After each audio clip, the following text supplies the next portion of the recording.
दोस्तों आए दिन समाज के अंदर कुछ इस तरीके की घटनाएं जो हैं वो होती हुई दिखाई पड़ती हैं कि जिसको सुनने के बाद एक बार को कानों को यकीन नहीं होता है, अगर आंखों से देखा जाए तो आंखों को भी यकीन नहीं होता है।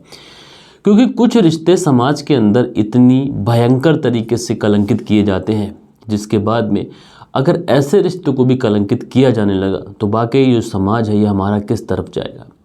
और दोस्तों कुछ घटनाएं जो कि देखने से ऐसा लगता है कि शायद इस तरीके की घटनाएं नहीं हुई होंगी, इसलिए हम लोग पेपर की कटिंग भी लगा रहे हैं।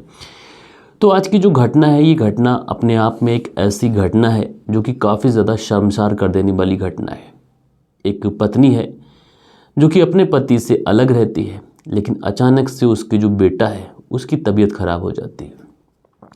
अब जैसे ही उसकी तबीयत खराब होती है उसके बाद में ये जो खबर थी ये पिता तक भी पहुंचती है। पिता को पता चलता है कि उसका 9 साल का बच्चा है और अचानक से उसकी तबीयत खराब हो गई।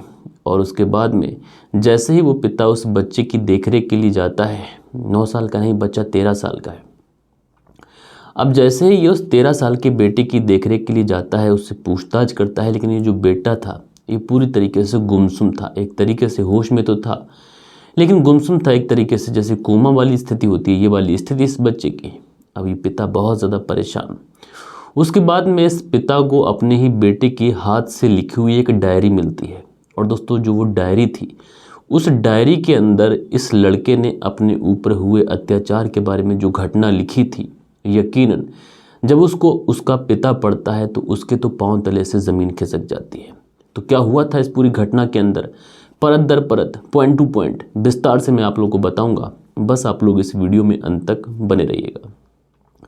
तो दोस्तों रात के 8 बज चुके हैं। मैं हूं आप सभी का अपना शाविज़ मलिक और हाजिर हूं आप लोगों के सामने फिर से एक क्राइम की कहानी को लेके, एक क्राइम की घटना को लेके। और दोस्तों कल के दिन आप लोग के जो भी प्यारे प्यारे कमेंट्स हैं वीडियो के अंत में पढ़े जाएंगे, तो आप लोग बस वीडियो में अंत तक बने रहिएगा। और जो लोग भी कमेंट्स करना चाहते हैं, बहुत सारे ऐसे व्यूवर्स हैं जिनकी हमारी पुरानी वीडियोस पे कमेंट्स आते हैं, लेकिन वो लिखते इस तरीके से हैं कि जैसे उनका नाम लिया जाना चाहिए। लेकिन मैं कहना आप सभी लोगों से यही चाहूँगा कि अगर आप हमारा कोई पुराना वीडियो भी देखते हैं और आपको लगता है कि आपका नाम भी हमारे वीडियो में आना चाहिए, तो आप लोग पुराना वीडियो देखते समय ही हमारे लेटेस्ट वीडियो पे जाइए और लेटेस्ट वीडियो को वॉच करिए और वहीं पर अपना कमेंट छोड़ दीजिए। और आप लोग का जो भी कमेंट्स रहेगा ये कल के दिन मैं अपने वीडियो में अपने व्यूवर्स के साथ में ज़रूर से ज़रूर शेयर करूँगा। तो चलते हैं दोस्तों, सीधा कहानी का रुख करते हैं। और दोस्तों आज की जो घटना मैं आप लोग को सुनाने जा रहा हूँ ये घटना है 28 सितंबर साल 2023 की। मैं बात कर रहा हूँ मुंबई की। दोस्तों मुंबई में एक जगह पड़ती है पूर्वी उपनगर। इसी पूर्वी उपनगर में एक महिला रहती है।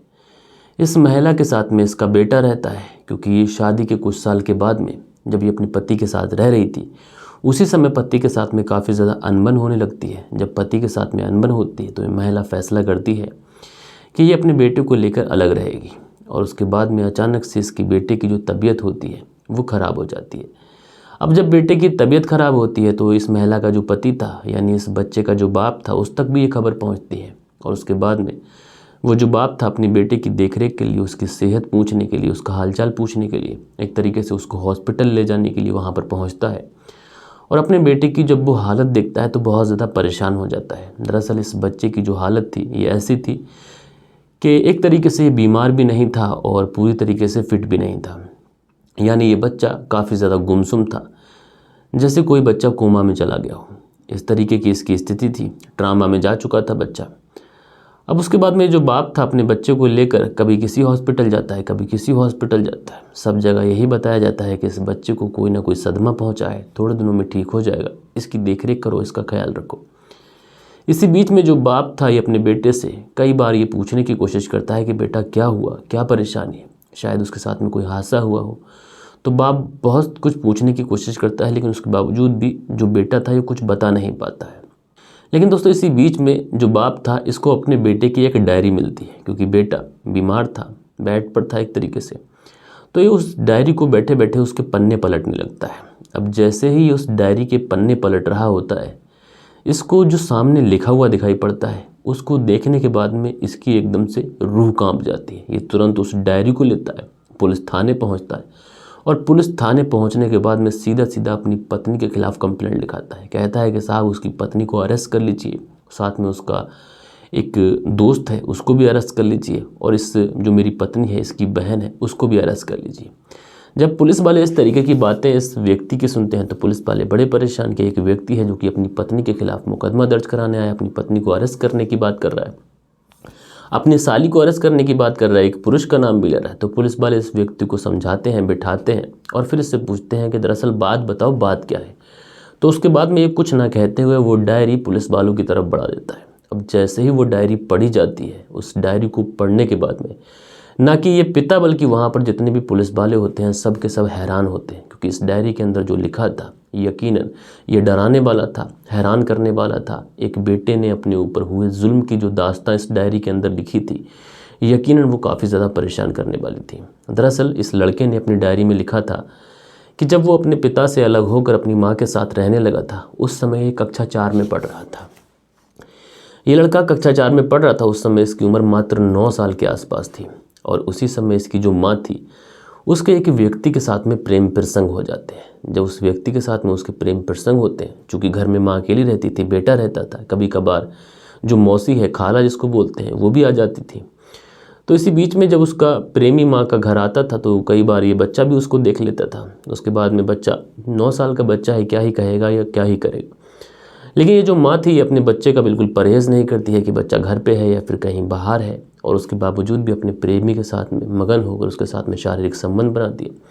ये सारी चीज़ें अपने प्रेमी के साथ में कर ही रही होती कि उसी समय इसको और इसके प्रेमी को एक अजब सा ख्याल आता है। दरअसल ये जो बच्चा था जिसकी उम्र मात्र 9 साल है, कक्षा 4 में ये बच्चा पढ़ रहा है, ये लोग इस बच्चे के पास में पहुँचते हैं और एक तरीके से इस बच्चे को प्रताड़ित करते हैं। उसके बाद में ये जो माँ थी ये अपने ही प्रेमी के सामने अपने बच्चे के साथ में अप्राकृतिक तरीके से उसके साथ में शारीरिक संबंध बनाती है, उसका यौन उत्पीड़न करती है, एक तरीके से अपने बच्चे का रेप करती है।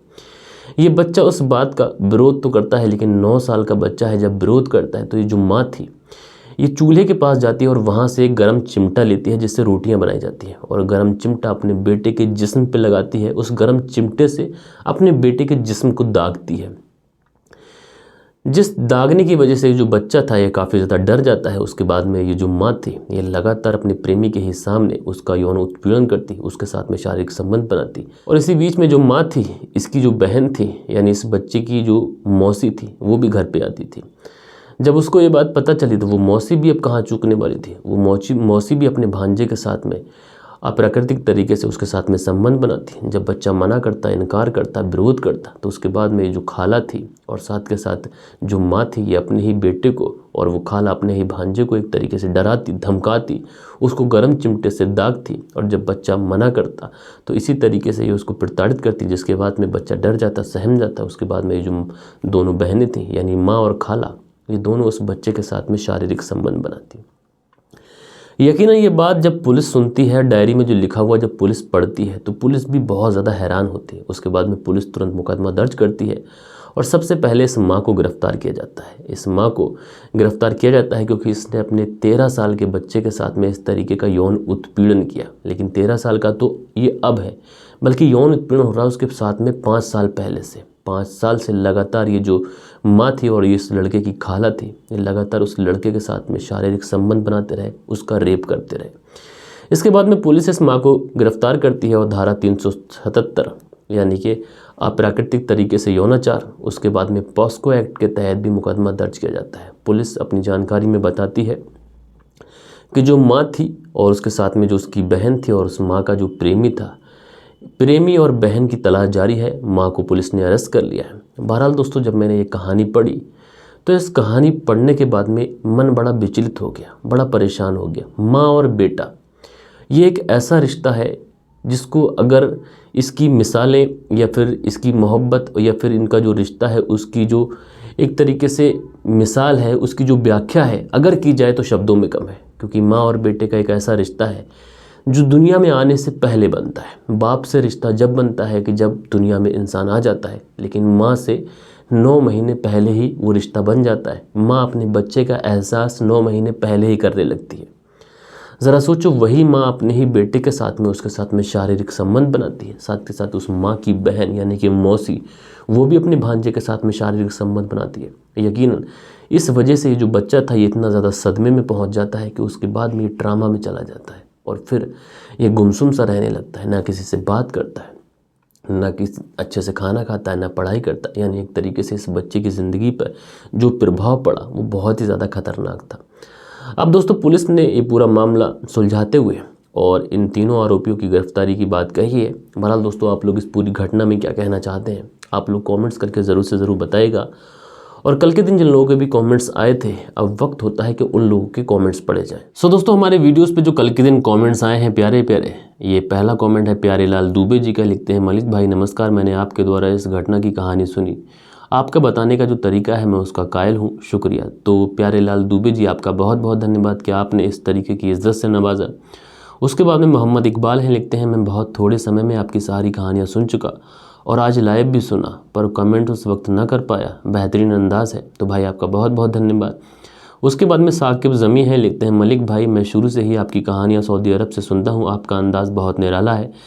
तो शाकिब अज़मी जी, आपका बहुत बहुत धन्यवाद। उसके बाद में कृष्ण पटेल हैं। ये लिखते हैं, we can't predict if cop can't and this is very confusing story. तो कल की जो स्टोरी थी ये वाकई 17 साल से एक ऐसी अनसुलझी कहानी थी जिसको अभी तक पुलिस सुलझा नहीं पाई है। अगर आप लोग ये कहानी सुन रहे तो मैं आपसे कहूँगा, निवेदन करूँगा कि कल वाली जो कहानी है एक बार उसको ज़रूर सुनिएगा। वाकई कल वाली कहानी में जो हुआ ये अपने आप में एक ऐसी पहेली थी जो आज तक सुलझ नहीं पाई है।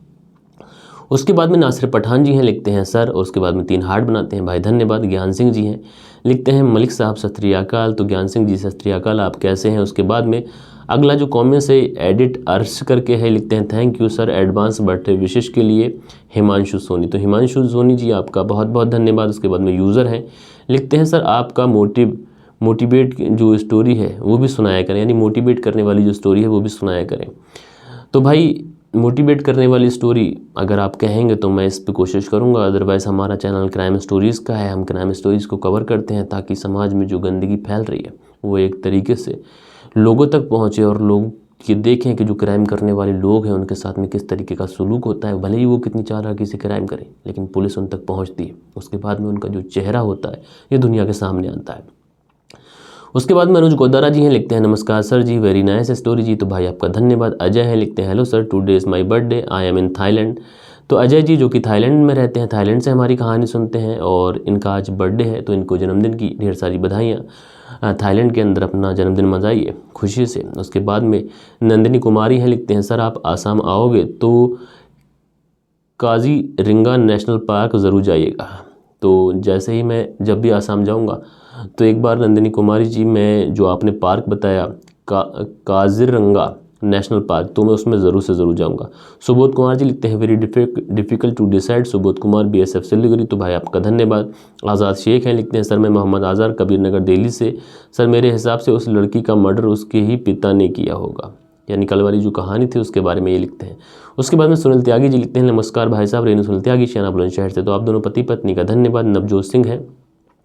लिखते हैं, पंजाब का बहुत बुरा हाल है और लूट पाट के जो केस हैं और कत्ल के जो केस हैं ये काफ़ी हो रहे हैं। उसके बाद में देव कुमार जी हैं। लिखते हैं, आज से स्टोरी टाइम 10 बजे क्यों, पहले 8 PM था। तो देव कुमार जी, होता क्या है कि 8 बजे बहुत सारे लोग क्राइम स्टोरीज़ लेके आते हैं, तो हमारा जो समय था ये पहले 10:10 था। तो हमने सोचा कि 10:10 ही अपना टाइम रखा जाए, क्योंकि उस समय लोग खाना पीना खाकर अपने बच्चों से और बातचीत कर कर सब फैमिली से उसके बाद में लेटने जाते हैं और उस समय हमारी कहानी सुने तो ठीक रहता है। उसके बाद में इसरार अहमद हैं। लिखते हैं, सर जी मेरा नाम भी ले लें, इसरार अहमद, पानीपत से हमारी कहानी सुनते हैं। इसरार अहमद जी आपका धन्यवाद। फौजिया खान है। लिखते हैं, अस्सलाम वालेकुम, मैं आपकी रेगुलर कमेंट्स करती हूं पर आपने मेरा नाम नहीं लिया। फौजिया खान जी आपका नाम ज़रूर लिया था, आप एक बार फिर से वीडियो देख लीजिए, चेक कर लीजिए, मैं किसी का भी नाम मिस नहीं करता। अर्जुन हैं। अर्जुन लिखते हैं, बेस्ट स्टोरी, दिलीप कुमार गुप्ता कानपुर से। तो भाई दिलीप कुमार गुप्ता जी आप कानपुर से कहानी सुनते हैं, धन्यवाद। देव कुमार जी हैं। लिखते हैं, हाय भाई कैसे हो। तो भाई मैं ठीक हूँ, आप कैसे हैं। उसके बाद सेंट्रल जेल बीकानेर से सुनील चौधरी जी कहानी सुनते हैं, भाई आपका धन्यवाद। और उसके बाद में अगला जो कमेंट्स है, सर जी नमस्कार, राम धीरज मौर्य। सर जी मेरे इलाके के आज रात मोबाइल फ़ोन चोरी हो गया है, क्या करूं। तो अच्छा, मेरे साले का आज रात मोबाइल फ़ोन चोरी हो गया तो क्या करूं, तो मिल जाए, मुंबई मलाड वेस्ट में रहता हूं। तो आप सबसे पहले ये कीजिए कि पुलिस में जाइए, कंप्लेंट दर्ज कराइए, और कंप्लेंट दर्ज कराएंगे तो पुलिस आपका मोबाइल ढूंढने में आपकी मदद करेगी। बहरहाल दोस्तों, ये कुछ प्यारे प्यारे कॉमेंट्स थे जो कल के दिन आप लोगों ने किए थे। आशा करता हूँ आज की जो स्टोरी है ये आप लोग को ज़रूर से ज़रूर पसंद आई होगी, और स्टोरी पसंद आई हो, हमारे सुनाने का तरीका पसंद आया हो तो वीडियो को लाइक करें, क्योंकि 1000-2000 तो व्यूज़ जाते ही हैं। आपके भाई के छोटा सा चैनल है, आपके सपोर्ट से 15,000 सब्सक्राइबर भी हो गए। क्योंकि पहला वाला जो चैनल डिलीट हुआ था तो उस पर तो अच्छे खासे व्यूज़ जाते थे, 100 के 200 के मिलियंस में सब्सक्राइबर, लेकिन अचानक से वो चैनल डिलीट हुआ। लेकिन अब ये चैनल बनाया है तो इस पर भी आप सबके सहयोग से अच्छे सब्सक्राइबर गेन हो रहे हैं, लेकिन अभी वीडियो जो है वो वायरल नहीं हो पा रही है क्योंकि पुराने व्यूवर्स तक वीडियो पहुंच नहीं पाई है, इसलिए अभी तक जो रीच है वो उतनी ज़्यादा खुल नहीं पाई है। तो इसलिए आप सभी लोगों से रिक्वेस्ट करूँगा कि आप वीडियो को देखा करें तो प्लीज़ एक प्यारा सा लाइक करा करें और अपना एक प्यारा सा कमेंट्स करा करें, जिससे हमारी रीच भी बनेगी और हमारे ज़्यादा व्यूवर्स तक हमारी वीडियो एंगेज करेगी। और उसके बाद में मुझे भी अच्छा लगता है, आप लोग कमेंट्स करते हैं, मैं आप लोग के कमेंट्स पढ़ता हूँ। बहरहाल दोस्तों, आज की कहानी कैसी लगी ये भी कमेंट्स में बताइएगा, कहानी कहाँ से देखते हैं वो भी कमेंट्स में बताइएगा, और किसी का बर्थडे विश करना चाहते हैं, किसी को किसी की सालगिरह की बधाई देना चाहते हैं तो ज़रूर से ज़रूर लिखिएगा। मिलते हैं दोस्तों कल के दिन किसी और क्राइम स्टोरी के साथ में। जब तक के लिए अपना ख्याल रखें, देश का ख्याल रखें, परिवार के रिश्तों की अहमियत को समझें। जय हिंद, जय भारत।